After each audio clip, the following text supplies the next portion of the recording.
Les fauves sont lâchés pour la dernière fois en configuration de manche qualificative, puisqu'après celle-ci, eh bien, 2 épreuves encore pour la catégorie senior, la finale B et la finale A, qui nous tiendra en haleine à partir de 17h35, en direct, bien sûr, toujours sur la chaîne YouTube IAME Series Benelux et sur la page officielle IAME Belgium sur Facebook. Notre grille de départ avec Sam Balota, le pilote VDK Racing, Bart Ploeg sur les couleurs du team de Thierry Delray à ses côtés. Marcus Glum, le numéro 397, juste derrière avec Clément Autran, équipier de Sam Balota chez VDK depuis la deuxième ligne de la grille. Nous aurons ensuite Ils Prevost et Kevin Lantinga, gare au pilote Energy Course et Benelux évidemment. Beren Vandenburg et Alessandro Tudiska sur la quatrième ligne, suivi de Mathias Van de Kerkhove et Clément Massot.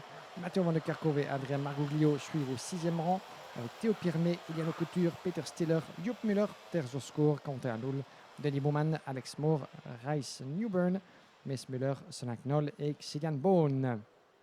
24 pilotes sur notre grille dans leur tour de chauffe des gommes et de mise en grille évidemment sous le commandement de Sam Balota sur la gauche de votre image. C'est lui qui doit dicter le rythme comme d'habitude. Au niveau du classement, eh bien, pour ce qui est des victoires, Paco Mosenberger et Enki Kalteren en ont 3 chacun, mais davantage de meilleurs résultats, notamment une deuxième place pour Kalteren. Eh bien, scellera sans doute le sort du pilote néerlandais en tant que poleman de la finale. On fera nos petits comptes après. Les feux s'éteignent. On est parti. Excellent envol de Sam Balota. Et Bart Ploeg, ça ne se passe pas forcément des mieux puisqu'il est à l'extérieur de la trajectoire sur le premier virage. Et ça s'infiltre à l'intérieur, notamment Marcus Glum et Ils Prevost, semble-t-il. Ça se passe plutôt bien au troisième virage. Tout le monde encore en piste, gare à la moindre touchette. Balota qui est bien en tête et regardez Bart Ploeg à nouveau qui n'est pas parvenu comme lors d'une manche précédente à optimiser sa position de départ. Jamais facile, vous me direz, quand on s'élance depuis l'extérieur avant un long virage qui passe presque à fond.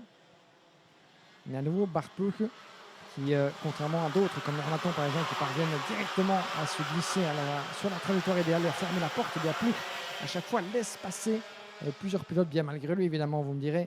Mais il est pour l'instant en 5e position, le pilote néerlandais, donc encore quelques petits boulons à resserrer au niveau de sa procédure de départ, parvenir à se montrer peut-être plus incisif avant l'enchaînement du premier virage dans ce premier secteur qui jusqu'ici lui a quand même coûté quelques positions et qu'il contraint à chaque fois à remonter tant bien que mal vers les premières positions, donc à, comme on dit, tirer dans ses pneus. Mais voilà, il est seulement 5e d'ailleurs, vous le voyez, et qui commence déjà, qui initie sa remontée, alors que devant, entre Ils Prevost, Marcus Glum et Clément Autran, ça se bat comme des jeunes chiffonniers là-bas. Et ce Prevost qui prend la deuxième place et qui emmène justement Clément Autran avec lui. Marcus Glum qui passe de 2 à 4. Derrière, loin déjà derrière Sam Balota qui a pris une demi-seconde dans son premier tour et qui profite des bagarres derrière lui bien, pour ne plus se retourner. Sam Balota, on le rappelle, qui a déjà bien, une victoire de manche qualificative. C'était cet après-midi. Il faudra compter avec Sam Balota évidemment en termes de performance des uns et des autres. Bart Ploeg compte 2 victoires contre 3 pour Paco Mosenberger et Enki Kalteren. Paco Mosenberger du team Victor Hélène qui était bien parti pour être, pourquoi pas, le poleman de la finale A de la classe senior avant de tout perdre lors de ces 2 dernières manches avec une 15e et une 12e place. Et on est ici avec Kevin Lanting à la 2,96 pourchassé par Clément Massot. Et nous avons également Van de Kerkhove, le 236. Ça s'échange au niveau de la 2e place. Clément Autran qui reprend son dû. Ils Prevost, le pilote français. Et c'est le livret rose du plus bel effet. Mais bien, qui repasse à la 3e place. Balota sentait que c'était le moment évidemment de prendre l'avantage sur le pilote français. Sans quoi, eh bien, pardon, Clément Autran, sans quoi Sam Balota, eh bien, son équipier de chez VDK, allait se retrouver dans une position tout à fait inatteignable. Si ce n'est pas déjà le cas d'ailleurs, parce qu'avec près d'une seconde d'avance, Balota est en mode contrôle pour l'instant. Il va continuer de pousser. Toujours plus grappiller 10e après 10e pour grossir cet écart. En espérant pour lui évidemment, il espère sans doute pour lui, devrais-je dire, que ses adversaires derrière continuent un petit peu à se tirer dans les jambes. Et on est ici avec le 391, le 281 pardon. Le 310 sur votre image. Il s'agit de Vandenburg, juste derrière Marcus Glum. Il va tenter de prendre l'avantage sur le pilote Eurokarting. Égare à la touchette. Il l'emmène un petit peu à l'extérieur de la trajectoire, mais ça passe pour Vandenburg. Et Alessandro Tudiska, on a profité aussi pour s'infiltrer là-bas, pour prendre la 6e place. Marcus Glum qui rétrograde en 7e position. Il était 3e quand même sur la grille, Marcus Glum. Pas évident. cette entame de manche. Dans l'enchaînement du virage 8, 9 et 10, la chicane. Toujours sous le soleil resplendissant ici à Austricourt. Il reste 6 minutes plus un tour pour pouvoir décider de son sort. Certains des pilotes évidemment parfois sur le bord d'une élimination. Quelques points dont ils auraient bien besoin dans la besace pour inverser leur sort. Oh, et attention à des pilotes Victory Lane là-bas qui est au ralenti. C'est Van de Kerkhove, j'en ai bien peur. Mathieu Van de Kerkhove, le 2,46 qui dégringole dans notre hiérarchie. Ah, c'est bien malheureux, mais abandon sans doute pour cause mécanique, semble-t-il, pour Mathieu Van de Kerkhove. On revient en tête les protagonistes du top 10.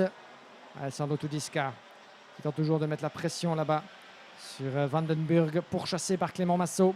Ces trois-là se tiennent dans un mouchoir de poche. On est ici avec Bert Ploeg, le pilote néerlandais, le châssis bleu de Télécarte, poursuivi par Ils Prevost.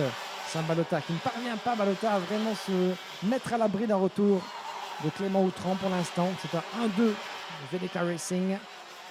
C'est tout à fait logique évidemment dans le chef du team belge de parvenir à conserver les positions. Pas question de commencer à jouer avec le feu à ce stade, même si pour l'instant Sam Balota est dans une position plus confortable en termes de points et de performance que Clément Outran. Reste à savoir ce qui va se décider entre les deux pilotes. À n'en pas douter que ça s'est déjà discuté avant course dans le cas d'une position similaire. Chacun des pilotes sait évidemment pertinemment de quel résultat il a besoin pour sceller son destin, faire en sorte soit d'être en finale, soit de s'y qualifier, soit de pouvoir avoir la ligne intérieure sur la grille de départ de la dernière course.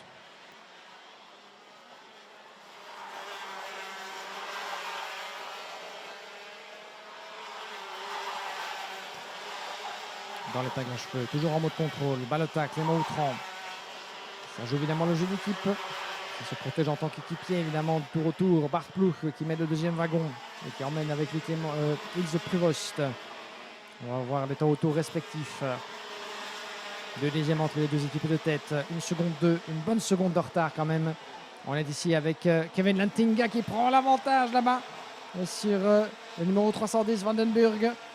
Bien belle manière, une très belle manœuvre comme on aime les voir de la part de Lantinga qui passe 7e dans le virage numéro 1 et qui tente de se recoller à Alessandro Tudiska du team RSD juste devant. C'est le deuxième wagon de cette dernière manche qualificative, même si pour l'instant Bart Ploeg et Ils Prevost sont un peu sur leur planète également. Nous avons Kevin Lantinga au 8, on disait. Lantinga devant Vandenburg. 9e place dans le match du numéro 222, André Marguglio. Nous avons Théo Pirbet qui fait son entrée dans le top 10 et 393, 13e sur la grille, 10e pour l'instant devant Van de Kerkhove. 236, Van de Kerkhove. Il s'agit de Mathias Van de Kerkhove, là où le 2,46 Matteo, son frère, malheureusement a dû mettre pied à terre sur casse mécanique.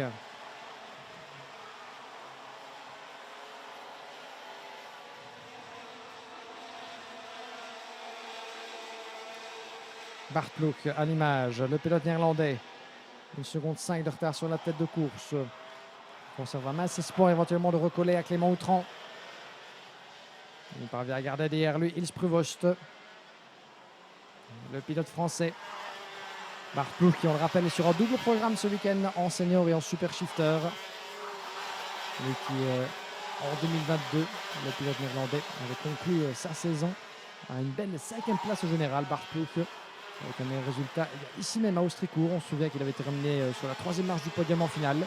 Pourra-t-il rééditer pareille performance, Bart Ploeg? À l'époque, il avait terminé derrière Eli Goldstein et Heikki Kalteren. Kalteren, le pilote néerlandais, s'élancera depuis la pole position si rien ne bouge pour la finale. Goldstein sera sans doute en embuscade, mais plus loin sur la grille de départ. On fera nos différents calculs évidemment une fois que les qualifications seront définitives et officielles. À vous préciser que nous aurons un petit break d'environ 20 minutes entre la conclusion de cette manche qualificative et la prochaine finale. Nous devrions finir un peu avant 15h50 cette manche qualificative D contre F, et sur le coup de 16h10 débutera la finale B de la catégorie junior. Un petit break évidemment bienvenu pour permettre à toutes et tous ici sur le circuit de reprendre nos esprits, de recharger les batteries, de se préparer aussi pour le coup du spectacle des 4 dernières courses, les finales A et les finales B de chaque catégorie.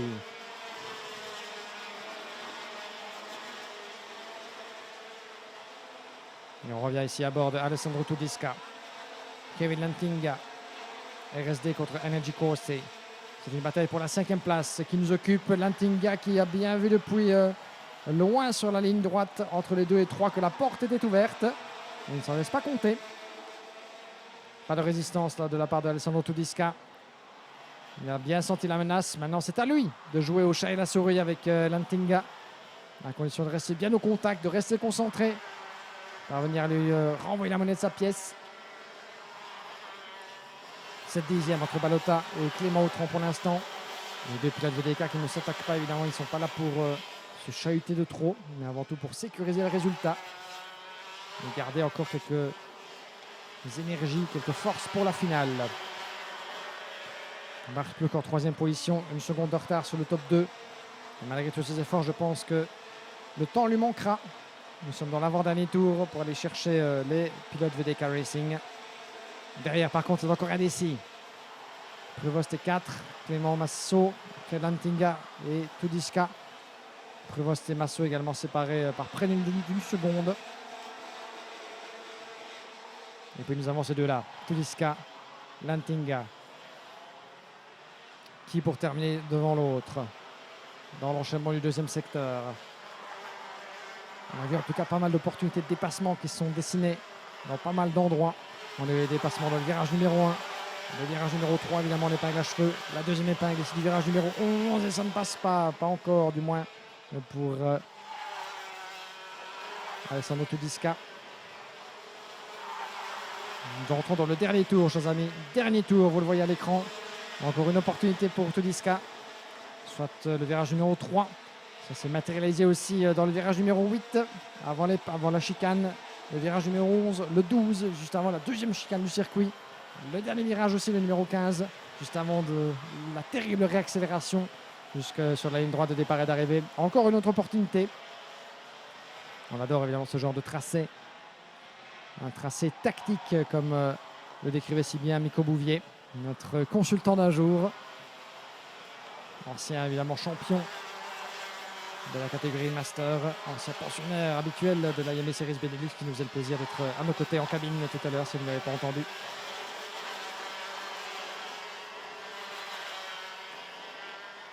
Et quelques mètres encore restants dans cette épreuve. Et on se dirige vers un duo, un doublé. VDK Racing, Sam Balota, Clément Autran, 1 et 2 pour la formation de Frère Verdas donc. Bart Pluck, 3e. Ish Privost, 4. Suivi de Clément Masso, Kevin Lantinga, Alessandro Tudisca, Vandenberg, Pirmé et Margoglio qui ferment la marche en 10e position. 11e place pour Van de Kerkhove devant Iliano Couture, Müller, Glum, Newburn 15e, suivi de Verskor, Knoll, Stiller, Müller, Mor, Bouman, Bonn, Anoul. Et malheureusement l'abandon vous signalez pour Matteo Van de Kerkhove, le numéro 246. Notre classification au complet au terme de cette manche qualificative entre les groupes D et F. La dernière donc au programme de cette journée. Elles furent nombreuses ces manches qualificatives dans les deux classes. On vous avait dit 20 courses au programme de la journée. Il nous en reste 4.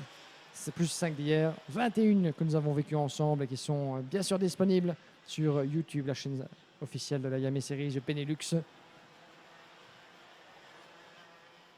21 courses vécues ensemble. Il en reste 4 dans ces deux classes. Une finale A, une finale B par catégorie, à commencer par les juniors. On vous donne rendez-vous donc, notez-le bien, 16h10 dans 25 minutes. Il est environ 16h, 15h.